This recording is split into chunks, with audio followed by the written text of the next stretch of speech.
my opinion, this is the world's best pumpkin bread. Let me show you how to make it. These are definitely Hello friends, welcome back to my channel. I am so excited. It is getting to be fall and I love fall. I love the taste, the smells, everything about it. I love that I can wear a sweater and boots and not be like too freezing cold. And I love pumpkin bread. So today I'm sharing with you my family's pumpkin bread recipe. This is always such a hit. It was actually my grandmother's recipe. My mom now makes it.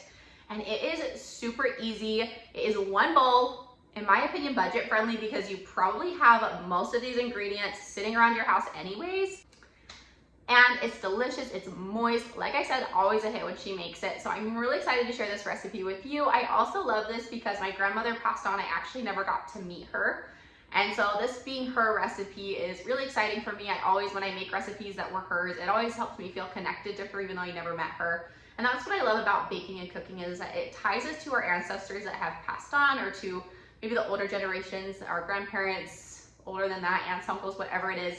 And I just love that about baking and cooking. So I'm super excited to share this recipe with you guys today. Let me show you the ingredients that you need, and we'll get to it. All right, so these are the ingredients that you need. Like I said, you most likely have most of these ingredients sitting around your house, and it's just so easy. So you're gonna need some eggs, vanilla extract, pumpkin, obviously. You don't necessarily need chocolate chips. You can just do pumpkin bread, but I'm gonna add chocolate chips because I love pumpkin chocolate chip bread. Baking soda and baking powder, nutmeg. It also calls for cinnamon. I'm not doing cinnamon because I have some family members that are allergic to cinnamon, and I'm not sure if they'll eat it, but just to be safe. So I'll tell you how much cinnamon so that you know. Flour, sugar, and oil, and then we're also gonna do some water as well. Such simple and easy ingredients. Let me show you how much of everything you're gonna need. And like I said, all you need is one bowl. Also, before we start with the ingredients, I'm gonna preheat my oven to 350 and let that preheat while I'm mixing everything together. Okay, so to start, we're gonna start with the flour. And like I said, we're adding everything to one bowl. So I'm doing 3 1/4 cups of flour. And I'm just using, this is all-purpose unbleached flour, but you can use whatever flour you want. So there's 3 and then 1/4 as well. 3 1/4 cups of flour. Okay, so next we're gonna add in the sugar, and we need 3 cups of sugar. 1, 2, 3. I think all the sugar maybe is what makes it good. I don't know. 3 cups of sugar. Okay, so now we need a teaspoon of baking soda. Teaspoon of baking soda. We need a teaspoon of baking powder. A teaspoon of nutmeg, ground nutmeg. I love the smell of nutmeg. A teaspoon of nutmeg. And then if you are doing cinnamon, a teaspoon of cinnamon as well. Like I said, I'm not because of allergic reasons, but if you're doing that, a teaspoon of cinnamon as well. All right, next thing you're gonna need is 4 eggs.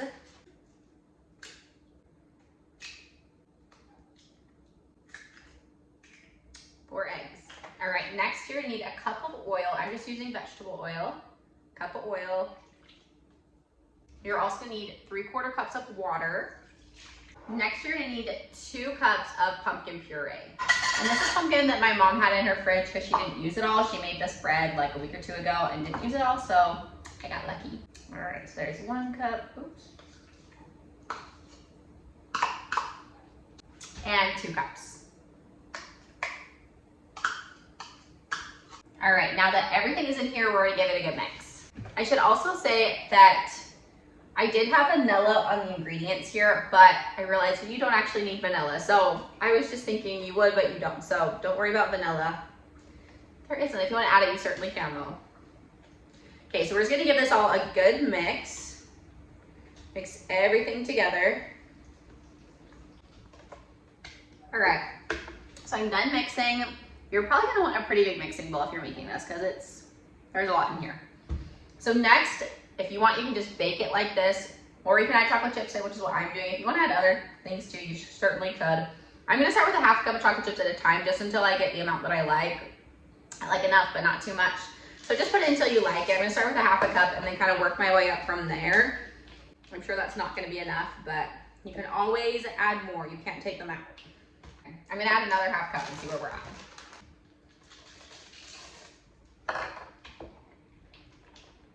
That's looking better. Okay, I I think I'm gonna stick with a cup. You could certainly do more or less. I would start with less and then work your way up so you don't put too many chocolate chips in. So this is what it looks like. So now I'm gonna get my pans sprayed. I'm gonna do some mini loaf pans and maybe some muffins. You could do whatever you want. You can do, I think this would make like 2 larger sized pans, 2 like normal loaf pans. I just have some mini ones on hand I'm gonna do so I can get them to people if I want.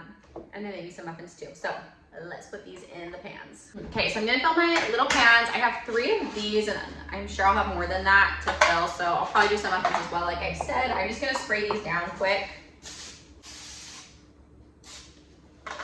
Okay, and I feel like it can be a struggle to fill these. So I like using, if you have it, like a muffin or a cookie scoop, that's what it is.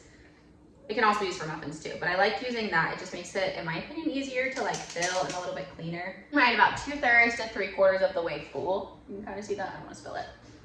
And I'm just gonna do that with the other 2 as well. So I filled up my 3 little loaf pans, but I have quite a bit of batter left. So I'm gonna make maybe some mini muffins and some regular size muffins as well. The minis will be great for kids. So I think that's what I'm gonna do. And also the muffins will be great to freeze if I have too many, or also to take to people and gift to neighbors. So that's what we're gonna do. Okay, so I have 1 pan of muffins ready to go in the oven. I do have more batter. I'm probably gonna make more muffins. It made actually a lot more batter than I was expecting. So that's awesome. So I'll have lots to freeze. And now I'm gonna stick them in the oven. So I have been preheating this to 350. It's now preheated. If you are doing the larger loaf pans, the recipe says to bake it for an hour.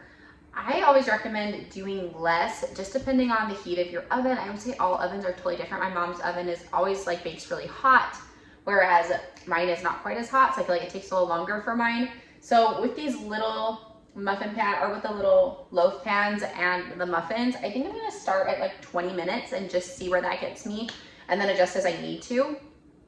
But for you, if you do have the larger ones, maybe start with 30 minutes, just see where you're at, just because all ovens, like I said, are different. So I'm gonna start with 20 minutes and I'll kind of let you guys know what it ends up taking at the end.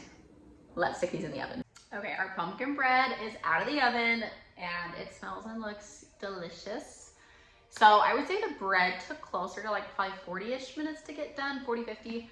So a little longer than I had expected, honestly, but the muffins took closer to 20 to 30 minutes. So not quite as long as the bread did, but it looks really good. So let me show you what it looks like. So this is what the bread looks like, little dough on top. It smells so good. I wish you could smell in here. I already put some in a bag. I'm just kind of let that air out a little bit.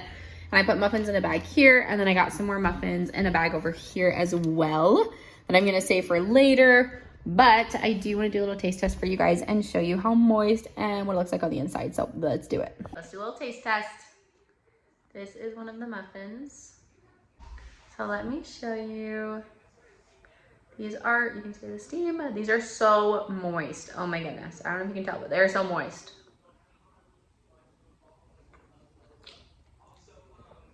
These are so good. You really have to try them out. They are so moist, so soft, absolutely delicious. You won't regret it, I promise. So there's our pumpkin bread recipe. I hope you guys will try it out. I love pumpkin bread, like I said, and this one, in my opinion, is the best one. But try it out. I hope this video was helpful. I hope you use it and make it and enjoy it for the fall season. If it was helpful and if you liked it, please like and subscribe below. It would mean the world to me. We'll see you guys later. Have a great week.